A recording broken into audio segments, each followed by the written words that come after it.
बिस्मिल्लाहिर्रहमानिर्रहीम। अस्सलाम वालेकुम डियर स्टूडेंट्स।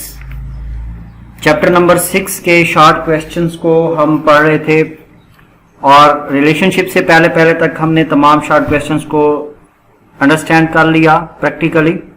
अब हम सीखते हैं कि रिलेशनशिप क्या होता है और इसको डेटाबेस में कैसे बनाया जाता है। बेसिकली रिलेशनशिप जो है वो लॉजिकल कनेक्शन होता है मुख्तलिफ टेबल्स के दरमियान, यानी एक टेबल का डाटा दूसरे टेबल के साथ लिंक किया जाता है। आपने 1 to 1, 1 to many और ये तमाम ये पढ़े रिलेशनशिप। तो इसमें मैं आपको प्रैक्टिकली करके यहाँ पे समझा देता हूँ, आपको सारे कॉन्सेप्ट्स जो हैं वो क्लियर हो जाएंगे। हम जाते हैं अपनी डेटाबेस में। प्रीवियस डेटाबेस में मैंने एक मोबाइल का टेबल बनाया हुआ था। मैं यहाँ पर एक न्यू टेबल बना लेता हूँ with the name of student. यहाँ पर मैं एक फील्ड रख लेता हूँ रोल नंबर, इसकी डेटा टाइप रख देते हैं नंबर, और दूसरी जो चीज है वो मैं सेव कर रहा हूँ स्टूडेंट का नाम, और इसकी data type text. Roll number को सिलेक्ट करते हैं एज अ प्राइमरी की, देन इस टेबल को सेव करते हैं with the name of student. ये हमारा पहला टेबल बन गया। देन यहां पर मैं क्रिएट करूंगा एक और न्यू टेबल, और डिजाइन व्यू के अंदर इसे क्रिएट करेंगे। क्रिएट न्यू टेबल इन डिजाइन व्यू। इस टेबल के अंदर भी मुझे सेम वही एक कॉलम जो है वो कॉमन चाहिए। याद रखिएगा, रिलेशनशिप बनाने के लिए टेबल के अंदर, दोनों टेबल के अंदर एक कॉलम ऐसा हो जो दोनों में कॉमन हो, और उसकी डेटा टाइप भी सेम वही हो जो पहले टेबल में हो। तो इसकी डेटा टाइप भी नंबर, और दूसरी चीज मुझे इसमें सेव करनी है सब्जेक्ट, और सब्जेक्ट की डेटा टाइप है टेक्स्ट। मार्क्स ये नंबर में चाहिए। तो स्टूडेंट्स यहाँ पर अब दो फील्ड्स हैं, इन दोनों को प्राइमरी की के तौर पे सेट करेंगे। इन दोनों की मैं की बनाऊंगा। तो ये जब मैं रिलेशनशिप क्रिएट करूंगा तो ये की बन जाएगी कंपोजिट की।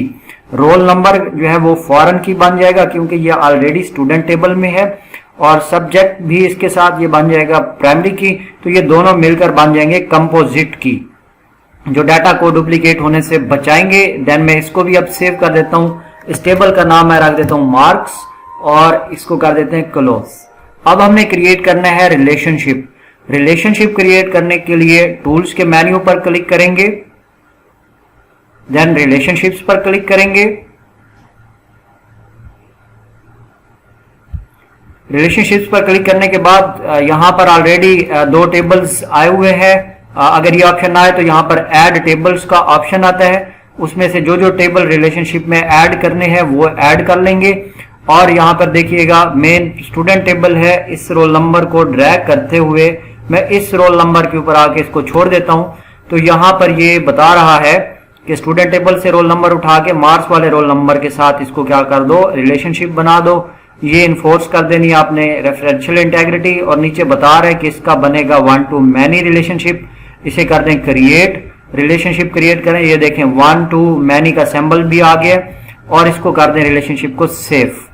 अब हम टेबल्स में आते हैं, और टेबल्स में आकर मैं मार्क्स वाले टेबल को ओपन कर लेता हूं जो कि चाइल्ड टेबल है। मैं इसमें रोल नंबर 1, सब्जेक्ट लिखता हूं फिजिक्स, और इसके मार्क्स लिखता हूं 30।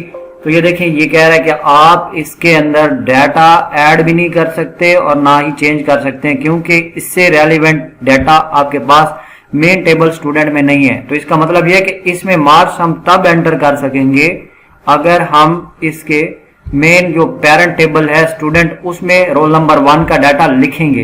तो इसका मतलब यह है कि अब पेरेंट टेबल में डाटा का होना मस्ट है। इसे रेफरेंशियल इंटेग्रिटी भी कहते हैं। तो मैं यहाँ पर एक रोल नंबर लिख रहा हूँ 1 असलम, रोल नंबर 2 अकरम। तो ये मैंने दो रिकॉर्ड लिख दिए। देन इसको मैं क्लोज करता हूँ, और अब मैं मार्क्स वाले टेबल में आता हूँ, और मेरे पास रोल नंबर 1 ऑलरेडी आ चुके हैं। मैं अब इसको फिजिक्स और इसके 30 मार्क्स एक्सेप्ट कर रहा है। रोल नंबर 1 का अगेन मैं यहाँ पे कंप्यूटर और 30 मार्क्स ये एक्सेप्ट कर रहा है।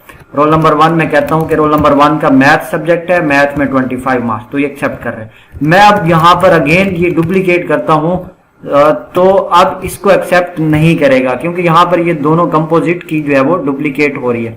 अब मैं यहाँ पर रोल नंबर 2 का फिजिक्स का डाटा लिख सकता हूँ, रोल नंबर 2 का मैथ का डाटा भी मैं लिख सकता हूँ, रोल नंबर 2 का जो है कंप्यूटर का डाटा भी मैं यहाँ पर लिख सकता हूँ। तो यहाँ से मैं अगर फर्ज कर लें कि रोल नंबर 3 का डाटा लिखता हूँ और फिजिक्स सब्जेक्ट लिखता हूँ, तो यहाँ पर ये एंटर नहीं करने देगा। क्यों? क्योंकि इसका पेरेंट टेबल के अंदर कोई रिकॉर्ड मौजूद नहीं है। तो स्टूडेंट्स ये होता है कि हम किस तरह रिलेशनशिप के जरिए दो टेबल्स को आपस में कंबाइन कर सकते हैं। और ये जो चीज अभी आपने देखी, इस चीज को हम कहते हैं रेफरेंशियल इंटेग्रिटी। रेफरेंशियल इंटेग्रिटी ये कहते हैं कि आप चाइल्ड टेबल में डाटा उस वक्त तक एंटर नहीं कर सकते जब तक उसका रेलिवेंट पेरेंट टेबल में डाटा मौजूद ना हो। और इसी तरह से आप जो है किसी डाटा को अगर एक टेबल से डिलीट करते हैं, पेरेंट से डिलीट करते हैं, तो उसके चाइल्ड से भी उसको डिलीट करना पड़ता है या डिलीट हो जाता है। ये चीज जो है रेफरेंशियल इंटेग्रिटी में आती है। तो ये हमारा जो टॉपिक था अबाउट रिलेशनशिप, ये हो गया कंप्लीट। अब हम अपने नेक्स्ट टॉपिक की तरफ आते हैं जो बहुत ही इंपॉर्टेंट टॉपिक है। आप लोगों ने इसके बारे में पढ़ा, क्यूरी क्या होती है। क्यूरी बेसिकली हम कह सकते हैं Curie is a question.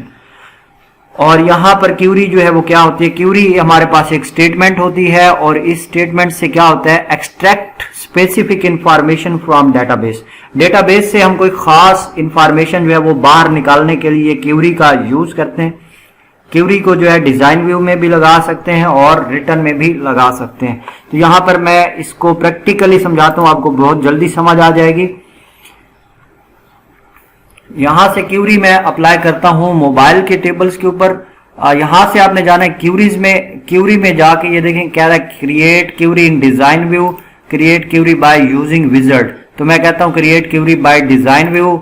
Design view में जाके वो कह रहा है कि जी कौन से टेबल पर क्यूरी लगानी है। मैं कहता हूं मोबाइल के टेबल पर क्यूरी लगानी है। ऐड करके इसे क्लोज कर दूंगा। जहां पर ये कुछ ऑप्शन दे रहा है कि कौन सी फील्ड हो, ये वो सारा कुछ। तो ये मैं यहां से इसको बताने की बजाय यहां व्यू के मेन्यू में आता हूं और एसक्यूएल व्यू करता हूं।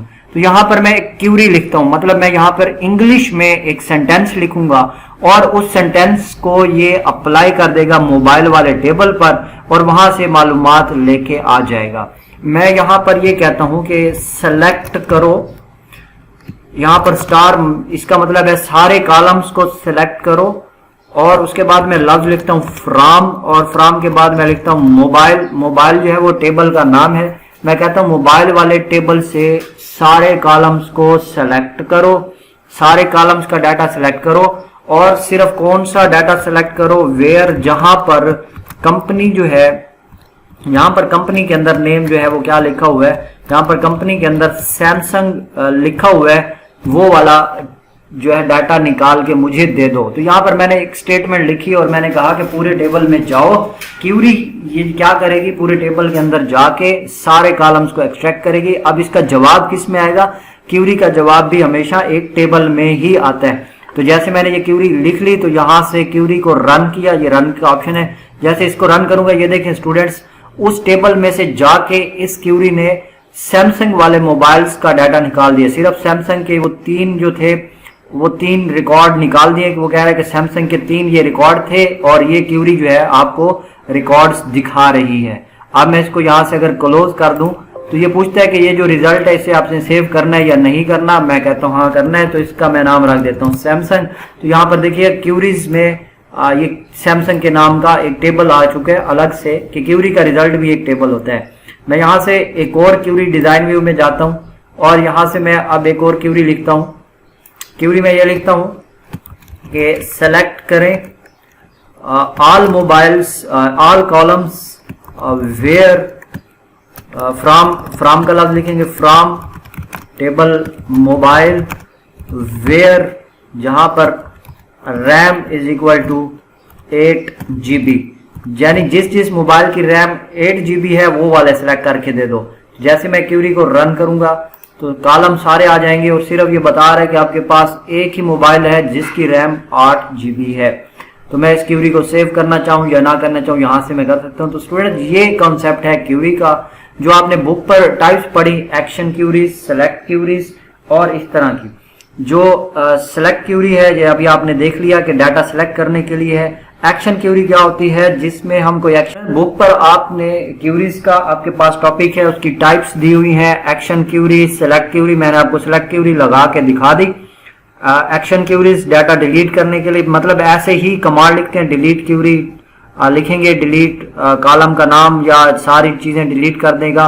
और इसी तरह क्रॉस टेबल क्यूरीज है और पैरामेट्रिक क्यूरीज हैं। इनकी डेफिनेशंस आपने याद कर लेनी है। ये मुख्तलिफ टाइप्स की क्यूरीज हैं जो मुख्तलिफ तरीके से काम करती हैं।